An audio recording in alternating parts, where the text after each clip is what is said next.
Hey nerd! You found yourself at a new episode of Where the Streetlights End, a show where I use the research skills and background knowledge from my master's degree in history to tell you about weird stuff. Weird as in horror, folklore, and paranormal stuff that I feel like I can twist into an interesting historical or cultural lesson. But I guess it doesn't always have to be big brain stuff. Sometimes it's just an interesting story or concept that I thought was confusing and got stuck thinking about way too much instead of sleeping. I have got a Patreon, which you can join for free if you just want to get updates from me and join in some discussion.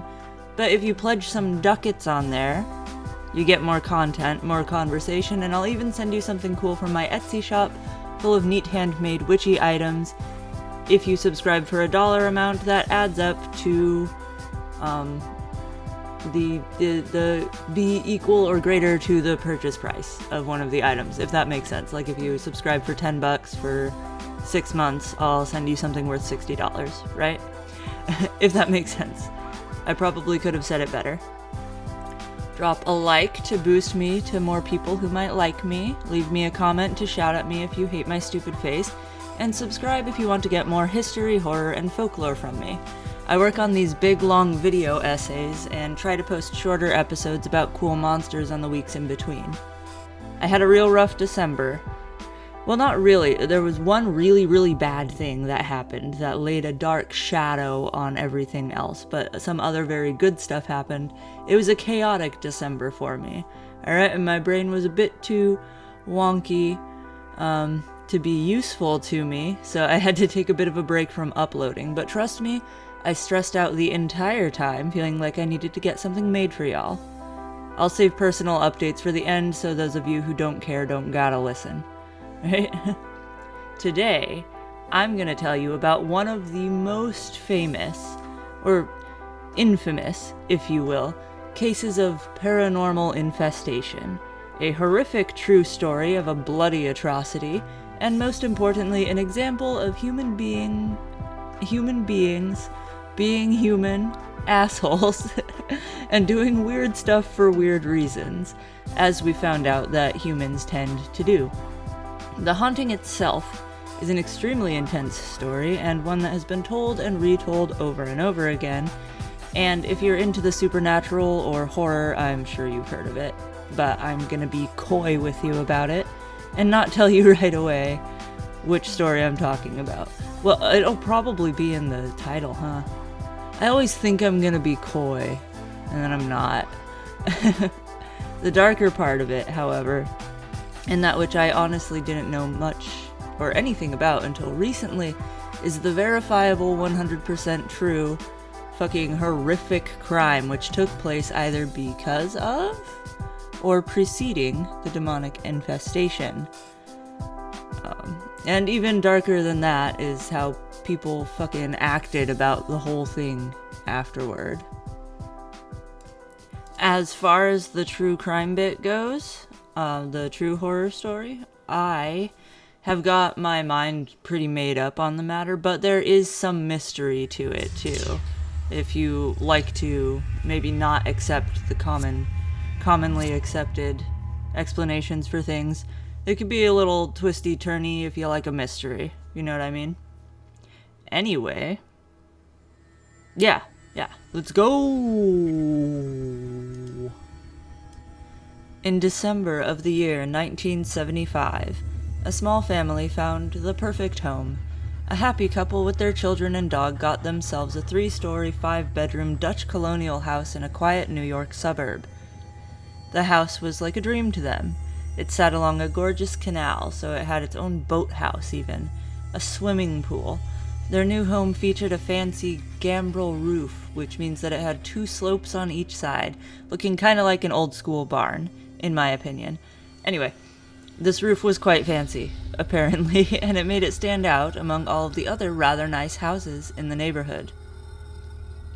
This fancy-ass house was listed for only $80,000, which was kind of a lot in 1975, but a hell of a bargain, you know?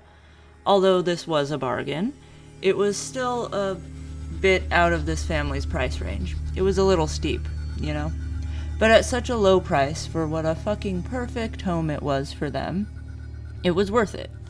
They could tighten their purse up a little bit if it meant getting to live out their lives in this masterpiece of a house. You know what I'm talking about. The address was 112 Ocean Avenue in a New York neighborhood called Amityville. You may have heard of it. There was a movie or two based on a book, based on newspaper articles and pieces in Better Homes, based on interviews on TV shows. I'm forever haunted by the scene of a madman building coffins for his family in the movie. This beautiful Dutch colonial home was the site of America's darling of true horror stories. This was the house in which 6 innocent people were brutally murdered in the night. Welcome to the twisty-turny, rather upsetting story of the Amityville Horror. Two major things occurred within the walls of this house, and both are considered historical events. Therefore, in my wheelhouse, I believe that we can consider the infamy and impact of the popular culture, or on popular culture and popular consciousness, to be an historical event as well, if I'm being real with you. The way it has affected people's mindsets across society. That's worth noting historically. Also, I spit a little bit when I talked there. When I spoke. Jesus. It's like I got no learning. This house, while idyllic in every way, had itself a tragic history and would continue to be a place of suffering. The new family were soon to find themselves living in a constant state of fear and anxiety.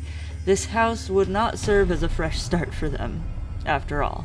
Instead, it would leave a dark stain on their lives. The family, headed by the happy couple, mother and wife, Kathy Lutz, and father and husband, George Lutz, upon moving into the home, called upon a Catholic priest named Father Pecoraro to bless their new house on the very first day that they moved in. From what I hear, that's not too out of the ordinary, and people with strong religious beliefs will often have spiritual leaders or priests and what have you come to bless their new homes.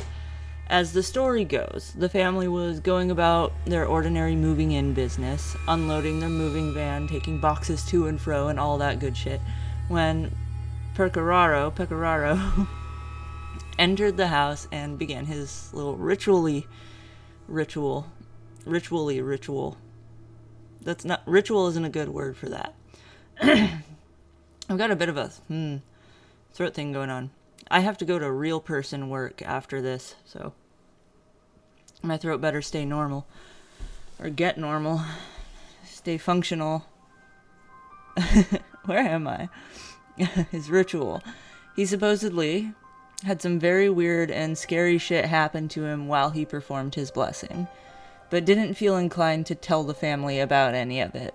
Maybe didn't want to scare them, didn't want to make them think too much about things. I would tell someone if I went into their new house and I got real weirded out. I'd be like, dude, your fucking hallway's weird. You just go in there. Go see if that feels weird to you too, you know? But whatever, I'm not the religious professional. I kind of am. If you want me to come bless your house, it'll be a large fee, but I'll do it. I'm Ojibwe, I'll do it that way. Where am I? Okay. When he entered the room that previously belonged to Mark and John DeFeo, he sprinkled his holy water. Oh, you'll find out who they are later. I'm sorry. This is a really long thing I've written. He sprinkled his holy water and recited his prayer. When he did so, he heard a loud male voice shout, "Get out." While he failed to provide any reason or explanation for it, he warned the family not to use that room as a bedroom or to let anyone sleep in there. The frightening supernatural experiences began immediately when they moved in. The very first night they felt weird, right? You know how sometimes you feel like weird? They did that promptly. A guy who wrote the book, the first Amityville book, he wrote in it detailing the ordeal and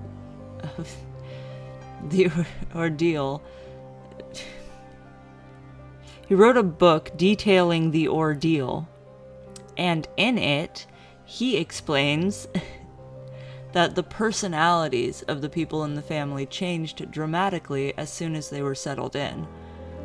George and Kathy Lutz had become irritable and angry. The children had turned into little assholes. Everyone was at each other's throats. You know what I'm saying? Everyone was up here when they should have been right here. Side note though, children can often become a little bit shitty after a big move. They haven't been alive for very long, and their entire life, as they know it, is uprooted, and they're in a weird new place, usually don't understand why, and it causes a lot of stress and confusion on their little brains. Also, moving is stressful for everyone. It's hard physical work, it's expensive, there's all kinds of shit to do. It sounds like in this case, the house was too expensive for them. That comes with its own shit. All this to say, I wouldn't personally say that there's anything out of the ordinary in regard to anyone's behavior or attitude in the first few weeks after a big move, right? However, it isn't okay to hit your kids. And according to the book, that's what Daddy Lutz started doing as soon as they moved into this house. He started knocking them around, you know. So come at me if you disagree. I'm grown, you can hit me instead. But anyway, the book states that the parents ended up beating the kids with a wooden spoon. That's a cliche. And a strap, probably like a belt, honestly. Moving isn't an excuse to just start pounding on little children. I don't care, even if they're your own. Just because you made them doesn't mean you can do whatever you want to them. That's all I'm saying. Being cranky and bratty is normal, though. So, I'm throwing that out there. Within a few weeks, the house became saturated with a rotten stench like that of a stomach bile and cheap perfume mixed together. That would drive me nuts. I would throw a fit about that. The Lutz family also did not like this, and they started to get really frustrated as they tried to find the source of the odor. It didn't seem to have a specific place of origin, and the smell would be strongest in different places throughout the house, so it was impossible to pinpoint the cause of it, right? They would clean the toilets, right? They cleaned the toilets thoroughly when they moved in, which is kind of weird because I've worked a lot cleaning empty homes, and we usually did that so when it was so it would be clean when it was sold. But whatever, maybe they didn't have anyone to do that for them before they bought it. Maybe the sellers. Oh, yeah, someone definitely cleaned that house before they, whatever. And those toilets grew nasty black stains shortly after they were cleaned. And the family claims that they would clean the toilets again using bleach, which you're not really supposed to do because ammonia and piss can mix together to make mustard gas, but who am I to say? And the stains would reappear almost immediately. It's ghost poopy. The green slime started running down the walls, like dripping. And when I'm thinking about this, I'm not sure if it's like coming out of the crease where the ceiling is and just draining down, right? Or if it's like coming out of the wall like sweat. You know how if it's really damp in a room, sometimes the wall will kind of sweat, which is gross. You'll get mold if you let that go on. And I'm wondering, like, little beads of green and then it like drips down when it gets too heavy like water does, or if it's like oozing out of the cracks. I never read the actual book, so I don't know exactly what it says, but I read like a million sources about this, and none of it explains exactly how the green slime comes out. You know what I mean? Anyway, yeah, there was no apparent source or cause of the green goop. Just like with the stench. Just green slime dripping off the walls. Problems, problems, problems. Flies were infesting the house, although it was the winter time. Weird one, crucifixes throughout the house were found and turned upside down. So they apparently had a bunch of crucifixes laying around. I think that's creepy. You can have what you have. But, like, if you have a bunch... Anyway. I can't really talk. I have so much weird spiritual heebie-jeebie, woo-woo, knick-knack piles.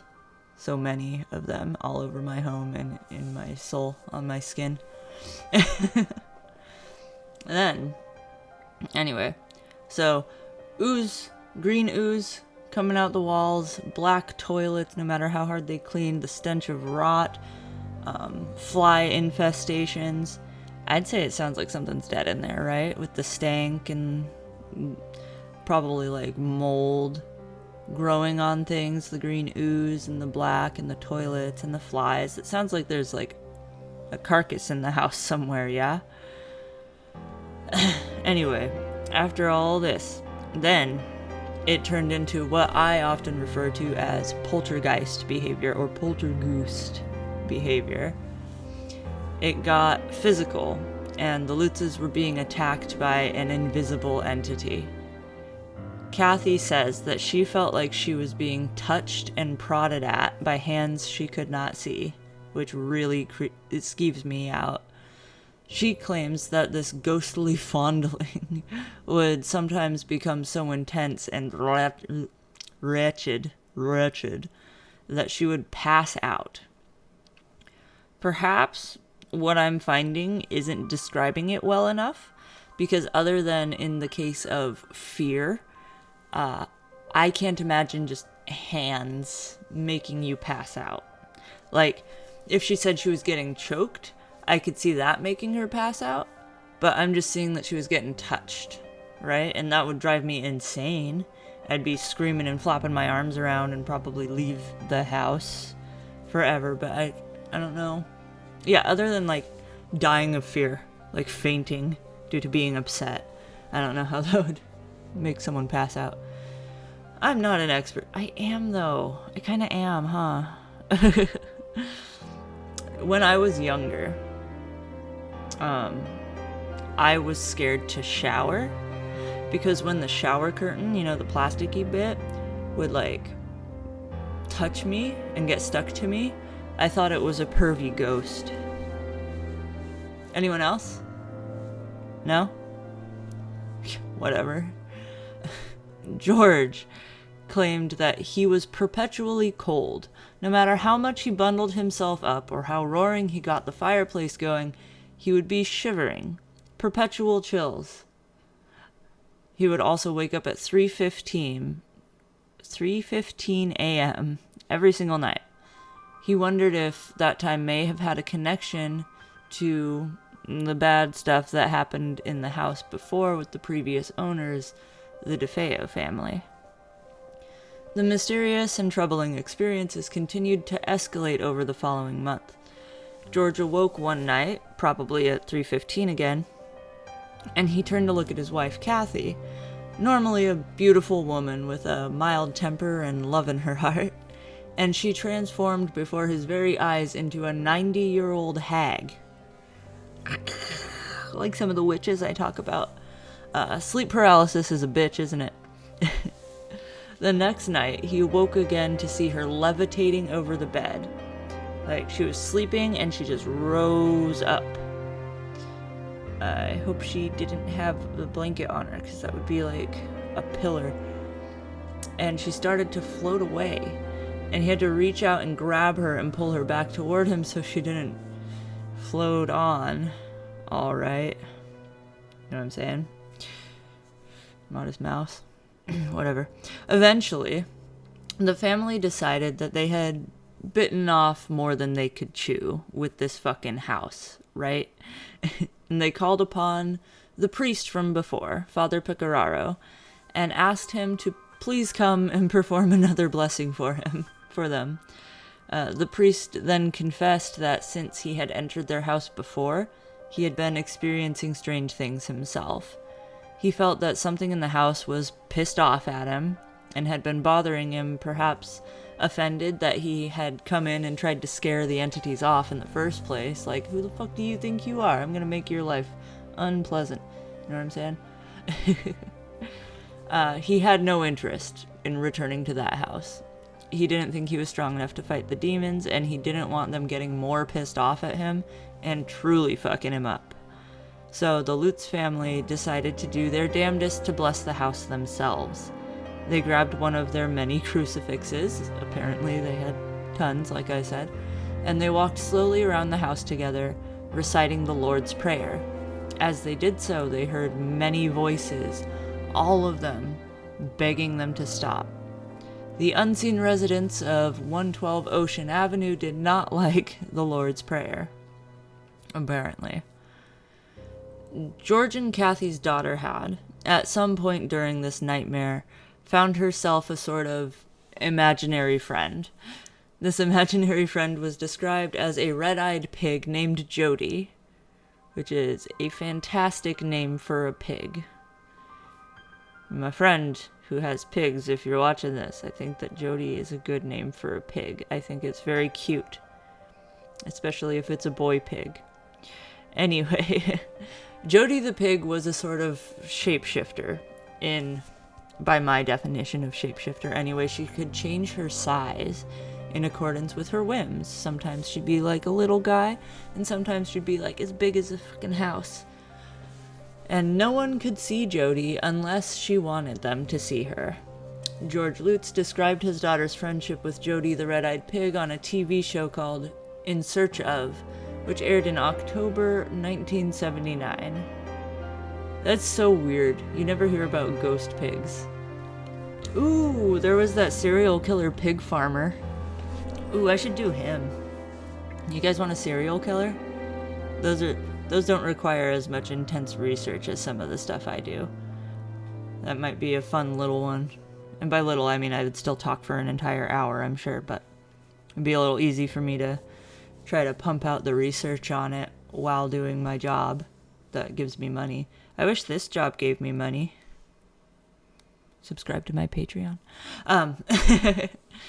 Anyway, the evil spirits really wrecked some shit up in this house, resulting in substantial property damage. So the Lutz family said. The most intense and often cited example of this destruction is when the door was supposedly ripped off of its hinges. The family claimed that the lights went out and a windstorm ravaged their home on one of the first nights in the house, and the wind became so powerful that it tore the door off of its frame. But when the sun came out, they found that there was no other indication that any storm had occurred at all. It was just their house that was affected by the cyclone. On top of this, windows were being smashed out for no apparent reason. Banisters and railings were being torn from their brackets and posts. One of the events which I found the most interesting is the spectral ska party in the living room. According to George, he awoke one night to the sound of a marching band downstairs. Horns, trumpets, snare drums, just going wild in the living room in the middle of the night. He ran from his bed to see what the fuck all that ruckus was, only to find the house was still and quiet, but all the furniture had been moved up against the walls. It only took 28 days for the family to give up, grab a few bags of belongings, and flee their dream home in Amityville as if it was a bad memory. They had been terrorized to their breaking point and were unable to do anything at all to make it stop. They tried everything. They called a priest. They called a priest again. They did priest stuff themselves. They scrubbed them toilets. Nothing did anything helpful at all, and it only kept getting worse. With all that going on, I'm honestly surprised it took them that long to get the fuck out of there. To explain why the public was not so surprised to hear of the demonic infestation at this home, we must go back a little bit further in time. Not much further though, like a year. I will tell you a little bit about another family, the DeFeos. They were devout Catholics and relatively well-to-do, not particularly rich.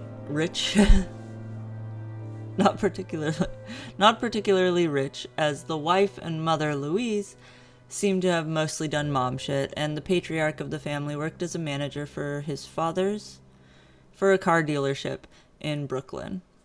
But the couple both had parents who were able and willing to assist with financial endeavors, so, like, they had what they needed, right? The family was headed by a man named Ronald Joseph DeFeo Sr., affectionately called Big Ronnie. I will be calling him DeFeo Sr. He's the car dealership guy. His wife was the lovely Louise Marie DeFeo. Together, they had lived in an apartment in Long Island when they started their family. First came the star of our story, Ronald Joseph DeFeo Jr., called Butch as his nickname. I will be going back and forth between calling him Butch and DeFeo Jr., depending on my mood at the time. So, Butch had a pretty rough time of it growing up. Being the firstborn son of Ronald DeFeo Sr., he had some pretty hard expectations impressed upon him by his father. Siblings came along not long after, and eventually there were 2 daughters, Dawn and Allison, and 2 little brothers named Mark and John. Before the youngest child, John, was born, the family moved into a lovely Dutch colonial house at 112 Ocean Avenue in a community called Amityville. The evening of November 13th, 1974, the entire DeFeo family, other than the eldest son, Ronald DeFeo Jr., or Butch, was found brutally murdered in their home. The dog was luckily okay as well. Shaggy the sheepdog was tied up to the inside of the back door in the kitchen. Apparently he was bad at going potty outside, so they put him there. That's what one source said. I don't know. Anyway, dog was fine. DeFeo Jr. was fine. It was friends of Butch's who initially found and saw the carnage within the home, which was permeated with a terrible sense of death. Within the master bedroom, DeFeo Sr., age 43, and his wife Louise, age 42, were found. A massive gunshot wound in DeFeo Sr.'s back was still oozing blood. He was found in just his boxers. Louise was underneath an orange blanket in the bed, which made her wounds less obvious, but she was also very much deceased. It was determined that the couple was attacked while they were in bed, but DeFeo Sr. was able to get to his feet during the assault and tried to defend himself and his wife. He had been shot twice, the second one being that which took him down and put an end to his struggle. Louise had been shot twice as well, the first one apparently incapacitating her but not getting the job done, as they say in the mob. Oh. In another bedroom on the second floor with the master bedroom was the bedroom of the youngest sons, Mark and John, ages 12 and 7 respectively. Their lifeless bodies lay on opposite sides of their room, which was filled with toys and religious statues. The boys were lying face down with massive bullet wounds in their backs. One of the daughters, Allison, age 13, was found with a gunshot wound in her face, suggesting that she had been looking directly at her attacker, which is extremely unpleasant. The elder daughter, Dawn, 18 at the time, was found in her bedroom on the 3rd floor, lying in bed, deceased from a shot to the noggin. So everyone was in their bedrooms. About half of them were in their beds. 1 to 2 blasts of a rifle. All, that's the scene, essentially. Surprisingly, there were no reports from neighbors that any gunshots had been heard that night, and there were no obvious signs of struggle within the home. From all appearances, the family had been slaughtered while they were either in bed or winding down to sleep for the night. The scene was found not long after 6:30 p.m., supposedly. I feel like that's a strange time of day for an entire family of various ages to have been in or ready for bed. But I suppose I probably don't have all of the accurate information. Otherwise, I imagine I would have found literally any single one source out of the countless that I have looked at would have mentioned how odd that is, right? someone has to have thought that it was weird that everyone was in bed before 6:30 p.m. Right? Am I the only one who thinks that that would be odd? For like, okay, maybe it's not weird. Maybe I'm the weirdo. Maybe people go to bed at 5. Fuck me. Anyway, this was the largest number of slayings in a single incident in recent history at the time, and the simple brutality visible at the scene made this multiple homicide an immediate sensation in the news and media. There was evidence that there were multiple attackers, and at least 2 firearms used during the commission of this crime, according to some sources. There was a private court hearing during the trial, supposedly, in which the prosecutor and the medical examiner both proclaimed that it was unlikely to have been perpetrated by a lone gunman. Ronald DeFeo Jr., age 23, went out to a local tavern called Henry's Bar and announced that his parents had been shot. It was around 6:30 p.m. when Butch first burst in, begging for someone to help him. The story goes that a close friend of his called Bobby was there, and he hurried to try to figure out what was wrong. Butch was crying and freaking out and saying that someone had shot his mother and father, and he had seen their bodies. Bobby was like, holy shit, alright, let's go. Let's go to your family and see what's going on here. 5 people from the bar went with him back to his house at 112 Ocean Avenue, and someone called the police to report the murders. Some sources say that DeFeo Jr. called to report the scene himself, but other sources state that it was one of the bar patrons who had accompanied him back to the house who did so. While DeFeo Jr. waited in the car, the others went up... My camera's shaking because I hit the table. While DeFeo Jr. waited in the car, the others went up to the 2nd floor where they found the grisly scene.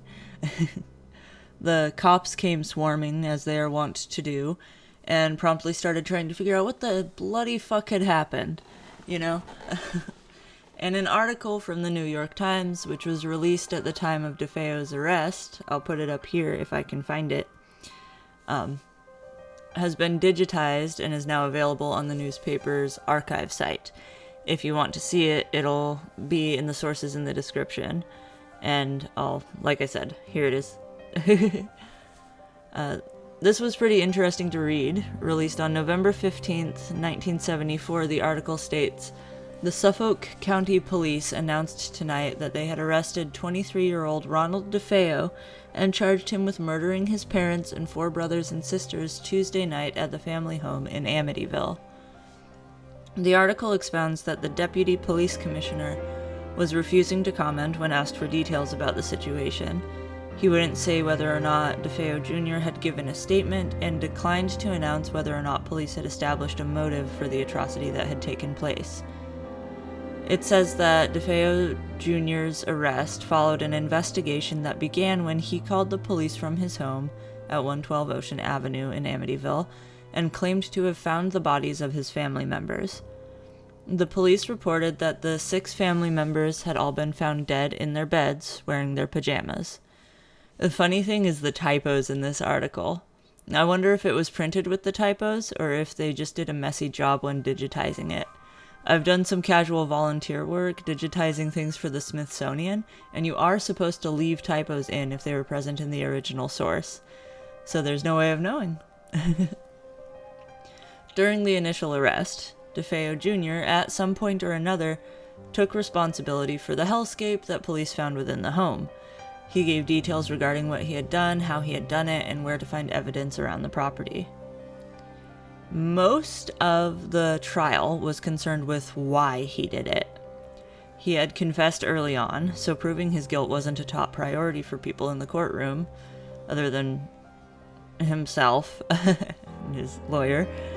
The nature and general senselessness of the murders left everyone wondering what his motives were. Like, why did he do that? And why did he do it that way? You know? The courts appointed William Weber, or Weber, or Weber. Whatever's easier to say is what I'm going to say, okay? As DeFeo Jr.'s attorney after he had gotten extremely upset with his first lawyer. We'll hear more about Weber's personality later on, But for now, we'll just take a gander at his role in the initial trial, which was essentially to push as hard as possible for the insanity defense. Yeah, first, it's likely that he could see plainly that no other explanation would suffice for this level of brutality. But if they could get a judge to believe that Butch had a serious brain thing, it could possibly be the best outcome for them. He pushed and pushed for the insanity defense, but was ultimately, it was dismissed. Following his lawyer's instructions, Butch claimed that voices from the house turned him into a killer. Later on, DeFeo Jr. stated that he had personally never wanted to pursue insanity in court, but Weber insisted on it. While trying to get new trials and therefore out of his sentencing, DeFeo Jr. came up with all kinds of different weird stories about what had actually happened. He claimed that the murders were done by someone associated with the mob. I'm seeing in most sources that people were under the impression that the family had ties to the mob. Jr. mentioned it during the trial a couple of times, and DeFeo Sr. had allegedly told neighbors that he had mob connections. Another time, he tried to say that two of his friends were there with him and helped him sort of doctor the crime scene to make it look like a botched robbery. And I don't know why, but it seems that he thought if he could pass blame to others as well, he would get a lighter sentence? Maybe? He would still be in just as much trouble for murdering his entire family, even if someone helped stage the house with him afterward. And also, there were no signs of struggle and nothing was broken or anything. It supposedly didn't look like a robbery. So why was he saying that he had help trying to make it look like a robbery when it didn't even look like a robbery? I don't know. None of that makes any sense. That's some bullshit. At one point later on, and this is probably the most people cling to this one. At one point later on, he also tried to blame his sister Dawn, the 18-year-old one who was asleep, who was found in her bed on the 3rd floor in her bedroom. He said that she had been trying to get him to kill their parents with her. And he claimed that she was the one who killed the younger siblings. He said that he had killed Dawn in self-defense while she was going on her supposed rampage, which makes no sense at all considering she was murdered by a shot in the back in her bed. But, he fucking tried, right? He tried. Another time in court records, he said that Dawn actually killed everyone in the house all on her own, and he shot her when he found the bodies and was overcome with rage toward her for what she had done. These allegations of other people being involved and the implication of his sister Dawn in the murders was likely riding on that evidence, which supposedly suggested that there had been multiple gunmen that I had mentioned earlier. Unfortunately not even for him, I don't think he's alive anymore, but unfortunately for those who would want to believe him and his innocence, or at least partial innocence, I'm not seeing any actual proof that the medical examiner and prosecutor actually said that they believed there were multiple attackers. Only one source says that they said that, and the source doesn't provide its own sources, and the source states that it was said during a private hearing. So, it seems like it was definitely said or suggested during the trial, because obviously DeFeo Jr. and his lawyer were trying to argue that he wasn't alone in it, so someone said it. But then, Dawn couldn't even defend herself during these accusations. He never gave any names of his supposed friends who helped him either. So, I don't know, it's a sloppy defense. Sloppy attempt at a defense there. All of this was really stupid, because he had already confessed to the murders early on. For example, based on the confession, Suffolk County detectives recovered the rifle used from the canal behind the house. Butch said that he had tossed it and other evidence into the canal back there. And they went back there, and there it was, right? Investigators ran a ballistics test, which matched fragments on the rifle with those found on the victims. The trial was more interested in his motives going into it because they already knew without a doubt that DeFeo Jr. had done the dirty deed, yeah? Trying to say other people did it, or other people were involved, or even really instigating it was a waste of everyone's time. During the attempted defense regarding the sister Dawn egging her brother on to murder the family, it was mentioned that she was living in fear of the father, Big Ronnie DeFeo Sr. This was cited as her motive for wanting DeFeo Jr. to do the murders. While the notion that the massacre was Dawn's fault was ultimately dismissed, the assertion that the children were in perpetual distress being terrorized by their father, DeFeo Sr., was corroborated in further interviews. Ronald Joseph DeFeo Sr. apparently really liked physical punishment.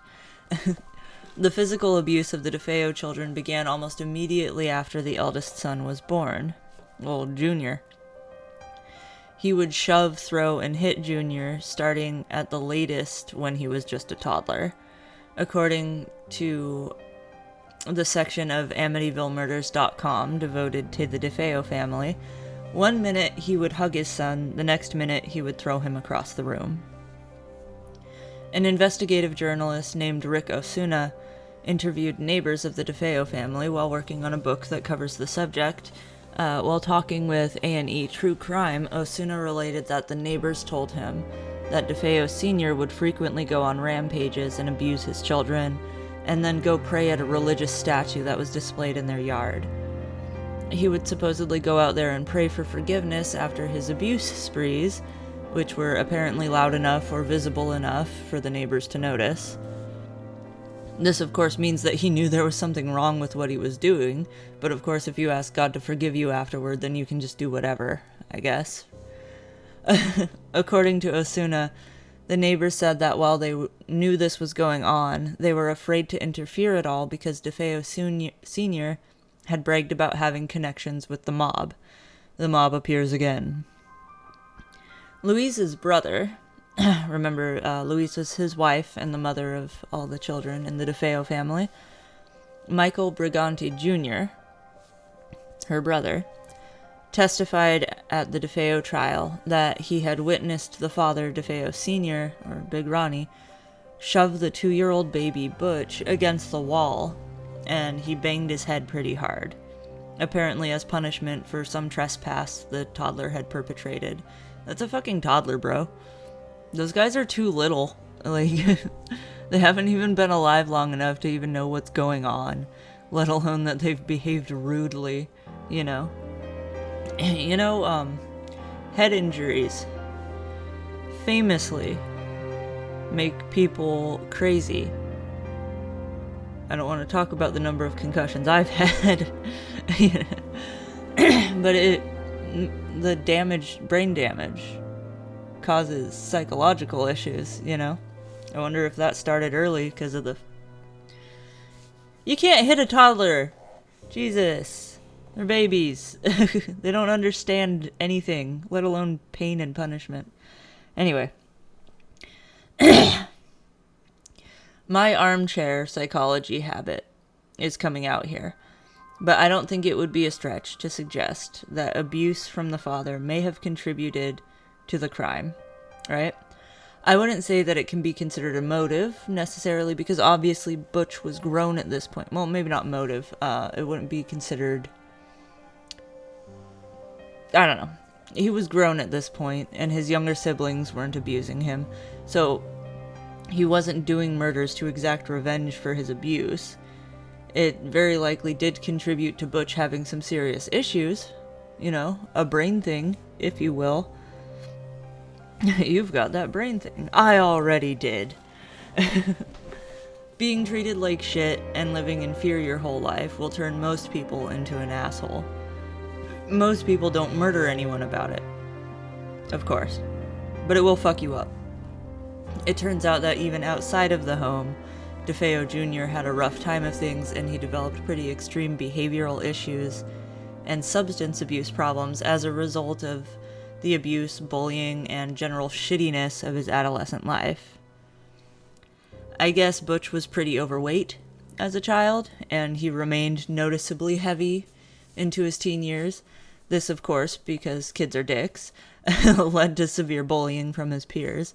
He was called hurtful names like The Blob and Pork Chop by his classmates. Hey, my nickname was Bacon. Until just a few years ago. People still call me Bacon. It wasn't because of my weight, though. It was total nonsense. Anyway, Pork Chop. We could have been friends.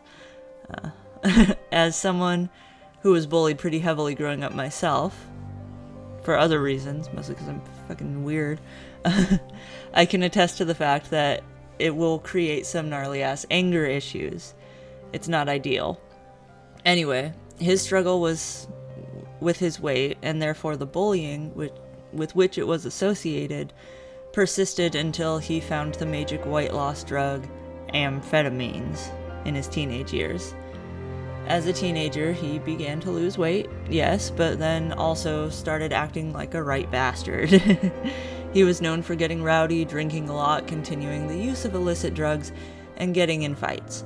He apparently partied hard, and would frequently bring people to his back to his parents' house after closing time in order to keep the party going. He was only 23, so this was only like 2 years, right? If he was going to the bar and doing whatever. Which, as you can imagine, didn't go over well with the family, in particular DeFeo Sr., who had been sick of Butch's shit since he could fucking talk.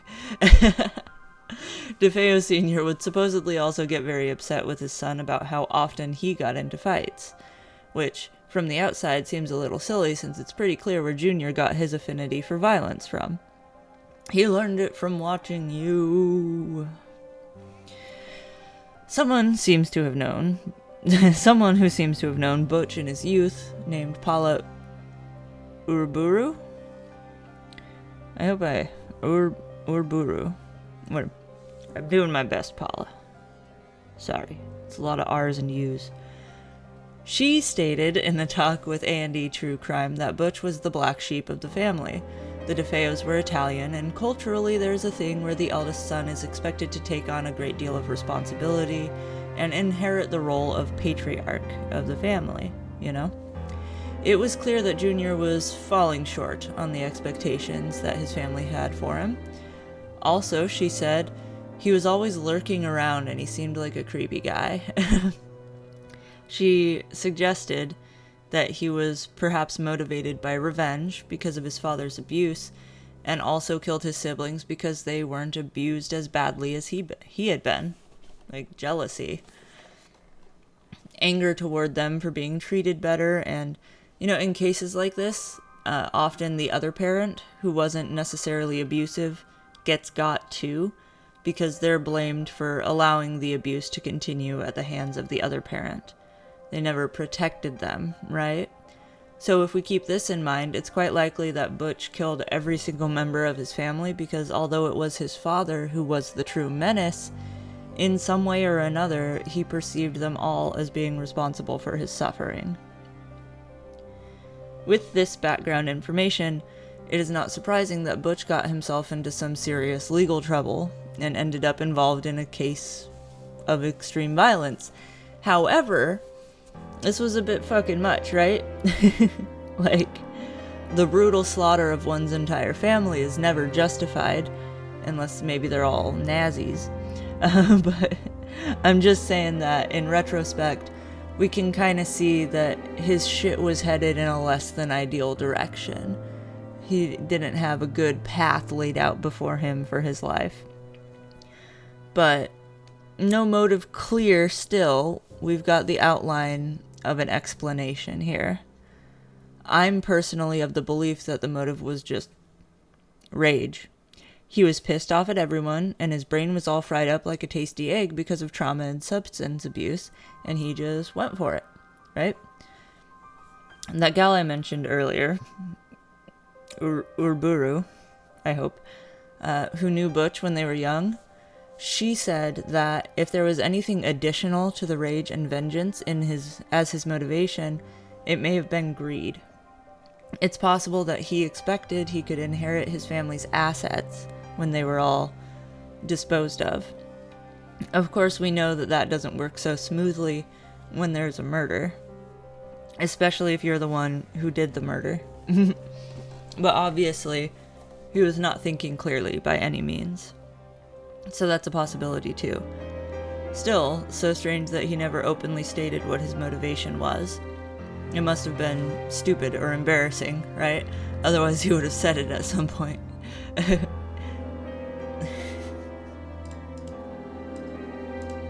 Edit. Sorry, that was really loud. Edit. In 2000, he apparently stated that he did it out of desperation to end his father's abuse. Alright, there we go. Weird, though, that he never said it before the year 2000, when this happened in the 70s. He had a long time to say it. Anyway. He did it because his daddy sucked. Daddy issues. Man, my throat is just getting worse and worse as I talk. That sucks. At least it's Friday. For me. I don't know when you are. Anyway. So, that's the story of the DeFeo family, what happened to them, who done it, why done it, the trial about it. You know, that's the DeFeo story.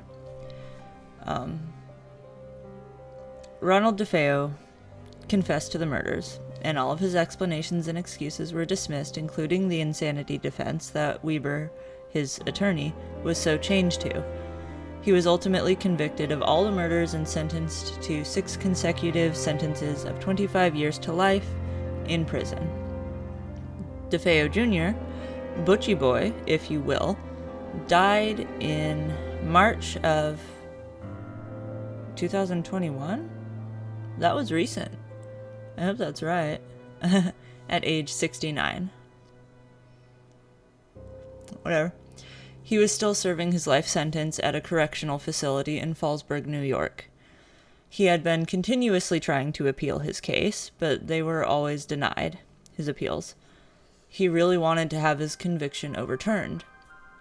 After what a shit show his trial and defense were, and all that nonsense with his statements going back and forth and back, and admitting to having done it right in the beginning, then bringing in the mob and blaming his poor dead sister, and like, man, just should have been more normal during the initial trial, bro. Right? Rick Osuna, the investigative journalist who dug super deep into this case and interviewed the neighbors and all of that, apparently did a super long interview with Butch as he was writing his book, The Night the DeFeos Died. In it, he listened pretty intently and actually claims that he doesn't totally discount his story that his sister Dawn was involved. Osuna went over all the evidence, all the files, trial transcripts, etc. after the interview, and claims that based on what he saw, he does think someone else was involved in the killings. Others who have worked on books and documentaries about this also agree. You know, maybe? But no one is ever going to believe him or consider that after how he acted during the trial. Right? And his refusal to just be straightforward and say anything normal at all. People often cite the fact that other than the father, no one seems to have struggled at all. The house was 3 stories, so the killer had to move around the house quite a lot, going up and down and down and up. So it is sort of weird that everyone wasn't running around following the first or second shot. If there were 2 people there to make it all go faster, it would explain that, I suppose. Others, however, including Uruburu, who knew the family, say that trying to use the poor dead sister as a scapegoat is just ridiculous. She stated that Butch always looked for a scapegoat. He had a persecution complex and a delusional personality.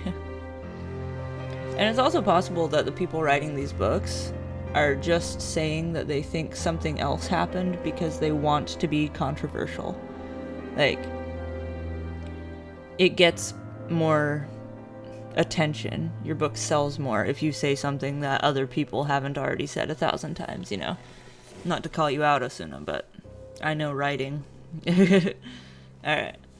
So, on to the aftermath where people were weird. It was only 13 months after the slaughter that the Lutz family, from the beginning of our episode, moved into the house on Ocean Avenue. The family stated that the slayings weren't going to bother them. They knew about it when they moved in. They didn't think that such a terrible, gnarly thing happening in that house was going to make them uncomfortable at all. And like I mentioned earlier, they said it was their dream home, so it wasn't going to deter them. While working on helping out DeFeo with his defense, his attorney, William Weber, came into communication with the Lutz family some way or another, and had the idea that their story could be proof that the house was haunted. This could help DeFeo Jr.'s case. If people could believe that the house was infested with malevolent spirits, they may believe that DeFeo was under the influence or even control of these demons when he slaughtered his family.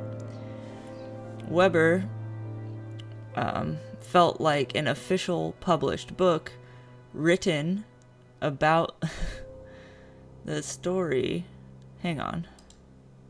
Okay, sorry, I fixed my brain. He felt like if there was an official published book written that was telling their story to anyone who would listen, it could help the credibility and get more people behind the idea that DeFeo Jr. had been possessed and therefore not in control of his actions. Also, if DeFeo Jr. were willing to be a part of this project, he could get some money from the book sales. Hell yeah, commissary, am I right? William Weber sent a book contract to the Lutzes. This contract suggested that they start a company comprised of himself, them, a writer, and a couple of other constituents. The Lutzes would receive 12% of the shares of this company each. They didn't feel that this was particularly fair to them, and they essentially told Weber to go fuck himself. They chose their own writer, Jay Anson, to write the book about their experience with the house in Amityville. When the book titled The Amityville Horror, which Jay Anson wrote for the Lutzes, was released, the publisher, Prentice Hall, promoted the novel as the non-fiction exorcist. The cover boasted the subtitle, which said, "A True Story." The copyright page of the original publication read, "The names of several individuals mentioned in this book have been changed to protect their privacy. However, all facts and events, as far as we have been able to verify them, are strictly accurate." That's a weird thing to say, isn't it? The original writer that Weber had contacted was a man named Paul Hoffman. Although he wasn't allowed to write the book on the horror story, he did publish a couple of articles which detailed the story the Lutzes had given. They were published in the New York Sunday News in July 1976 and in Good Housekeeping 1977. In 1977, George and Kathy Lutz sued Hoffman, the publications, Weber, and everyone else involved in the original contract that they had been sent. They were suing on the basis of invasion of privacy, misappropriation of name for trade purposes, and negligent infliction of mental distress. Weber and his buddies countersued, saying that the Lutzes had done themselves a big fat fraud and breached a contract. The judge preferred Weber and his buddies, and said that the book was mostly a work of fiction. So, it shouldn't have said that it was a true story, because according to the judge, it was all made up, right? You can't say something's true when you made it up in that, In September 1979, People magazine published a statement from William Weber, which said, "I know this book is a hoax. We created this horror story over many bottles of wine." In 2001, Geraldine DeFeo, who married DeFeo Jr. at some point later on, requested that all of the Lutz versus Weber files from the trial and all that business be unsealed and made available. The most useful piece of information brought forward from the remainder of the records was a statement from the Catholic priest. the priest testified under oath that the events described in Jay Anson's book never happened at all. The priest in the book stated in an affidavit during the lawsuit that in the late 70s that he had not actually done anything at all that they had said he did. He had apparently spoken to the Lutzes on the phone at some point, but otherwise he had never gone to bless the house, never given them serious spiritual counsel, never officiated their wedding, which they apparently said at some point. They had completely made everything about him up. But here's a contradiction, because he also supposedly described his experience in 1979 during an interview on television, in which he claims to have indeed gone to the house and experienced being assaulted by some paranormal force. So this guy lied one of those times. So maybe, I don't know, maybe he was in on it.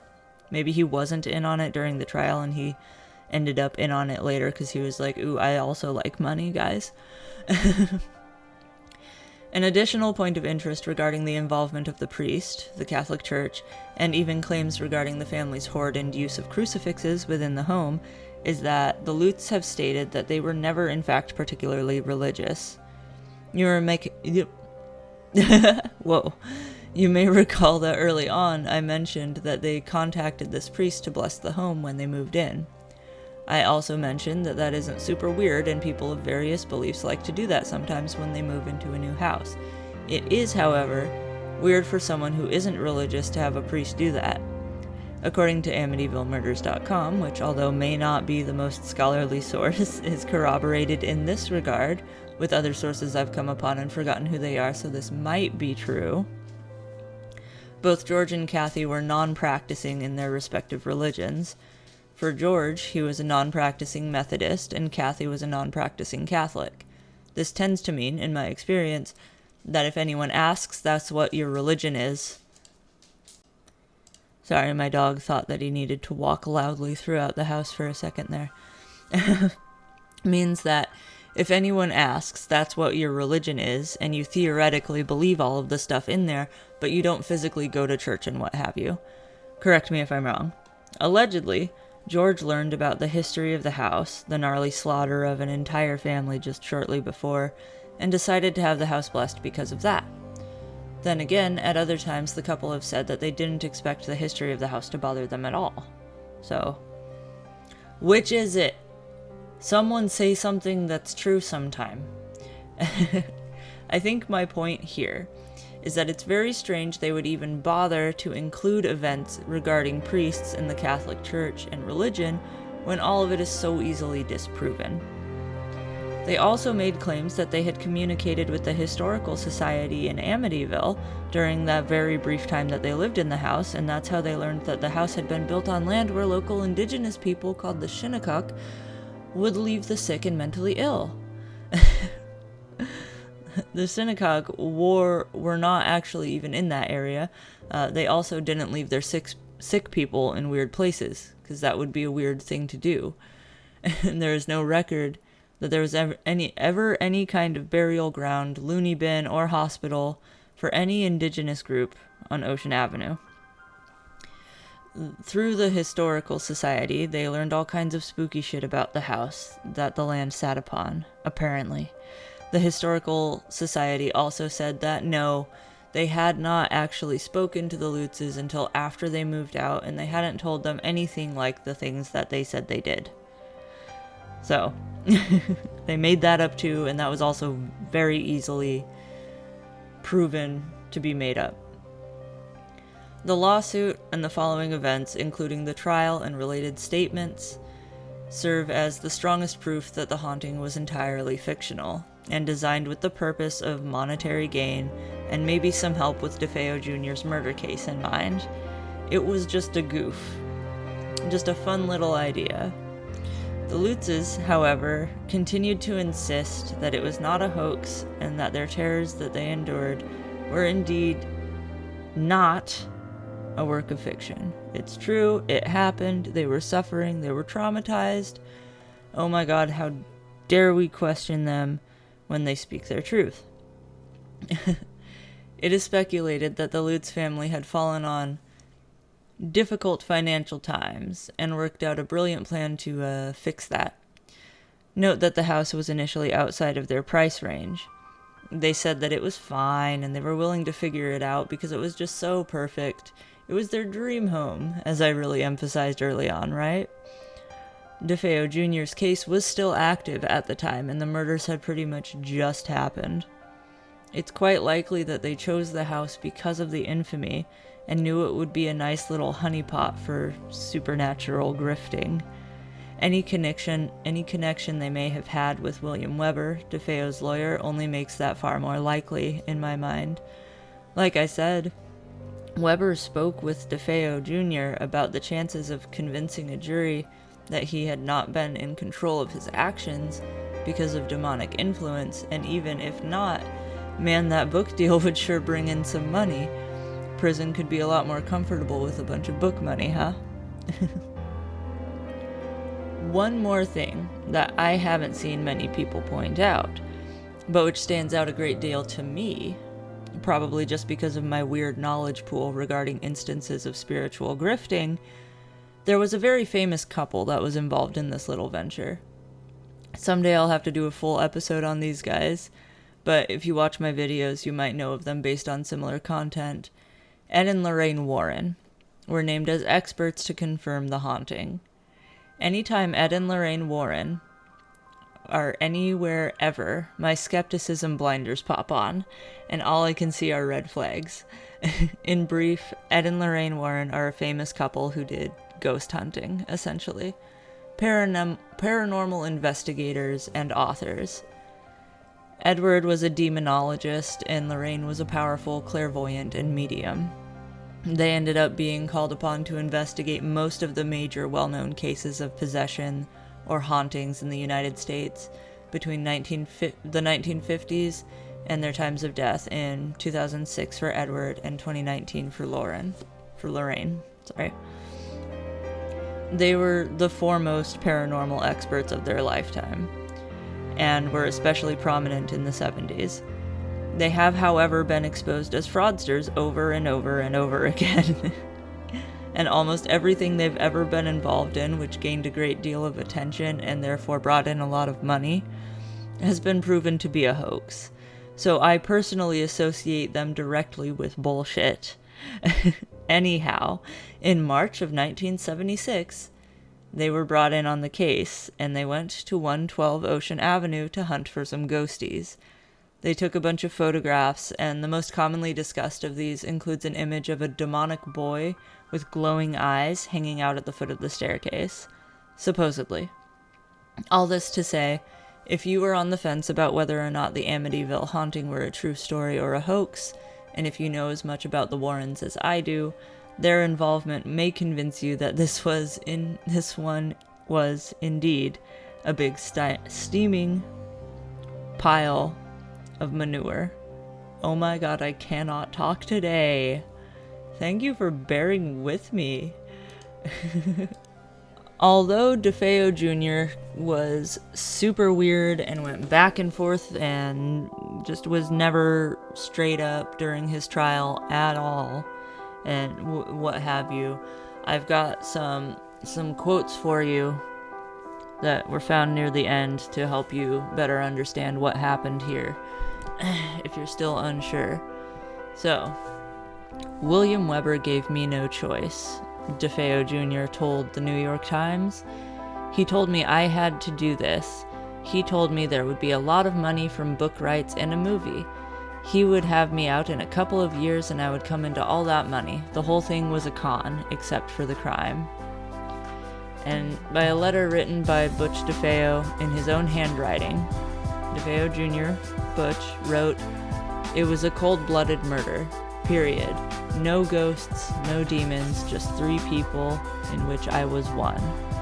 So, to the very end, he insists that he was not the only person who murdered his family, which may be true, but why didn't he give up a name, even a hint?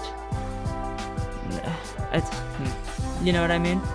He insists that yes, he killed his family, No, he was not the only one involved in killing his family. He was not the mastermind behind it. He wasn't all alone. But no, there were no demons. He was not insane. He knew what he was doing and he did it on purpose. And I gave you all the evidence that suggests that the Lutz family made all their shit up, and their reasons for wanting to make it up. Money. The reason why the lawyer wanted them to make it up, right? Money and help with the case. So, in conclusion, that was weird and dumb. My throat is killing me. I felt fine when I woke up. It hurt a little bit earlier, and I thought maybe it was because I drank coffee and my coffee was too hot and it burned. But I'm only getting worse and worse. I work as an educational guide. My job is to talk for 3 hours straight, telling people about the government. You know? Well, luckily I don't really have to do that today. I'm doing a training day. But that's what I'm doing. I got a job doing that. And that's why I started recording at like 5 a.m. Because I gotta do it before work. And I was talking really fast at the beginning to try to make sure I got all the information out in the short period of time that I had to record, which is almost over, but I'll give you guys a little update about myself. Remember, if you're not interested in me, you can join my Patreon at Where the Streetlights End on Patreon. I'll put a link in the description. If you give me money, I'll give you stuff. You don't have to give me money though, I do just like attention. Please hit the subscribe button to give me a little boost and get more stuff from me as I give it out to you. And because it would be cool if I put all this work into things and then people actually saw it, whether they like it or not. Like if you like me. Give a comment if you think that I'm wrong and an asshole, or that my face sucks, or if you don't, like, if you have something nice to say, you can also leave a comment and do that. And for those who want to hear about my December, you are welcome to stick around. I'll be brief.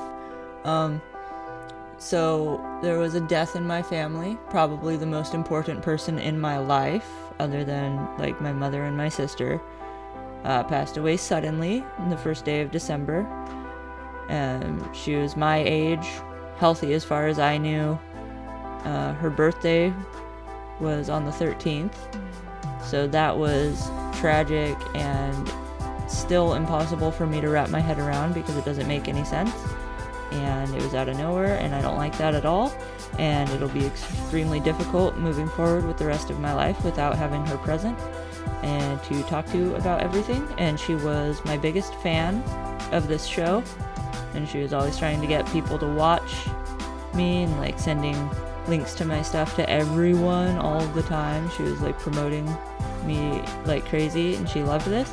So it was both very hard for me to work on this after her passing because she loved it so much, and I have so many ideas that I came up with because of her, that I was looking forward to writing and presenting so she could see, and she could, you know, stuff that she said she was interested in or whatever, and I was like, ooh, I'll do an episode about that for you, you know. But I'm still gonna do it. It was hard to do because of that, and also I felt like I have to do it now, you know, like in her honor. So that was the big dark thing that put a terrible dark cloud over the entire month. And then I started my job literally the next day. So I got the bad phone call while I was in bed. I should have gone to sleep like an hour before, but I was excited to start my job the next morning. And I got the phone call that had happened. And I had to go to work the next day and every day since. So I didn't have the opportunity to properly process anything because I started a new job, and I've been doing that, and I finished my master's degree. I'm going to update my intro video when I get it so I can have it and hold it up and be like, hi, I have a master's degree in history, so I'm a master now. And, oh yeah, and I got married on Christmas Eve. It was a poopy Christmas because of the passing. Anyway, So that's why I wasn't able to upload anything for like a whole month, because that was a lot going on. I graduated, got married, best friend, most important person in my life died, started a new job. You know, it's been a shit show. But I'm doing it. I'm doing the damn thing. I'm figuring out a routine and a schedule so I can do this as well as my job. I may not be able to put things out as consistently as I would like to, but I'm gonna keep up to it. So, yeah, I'll put my links and what are they, sources in the description. Hopefully my voice comes back before I have to talk at work. Yeah, farewell. I'll start working on another big boy for you and hopefully get some little lures out in between to keep you entertained. Thank you for coming. Yeah, do I usually say something later, nerd?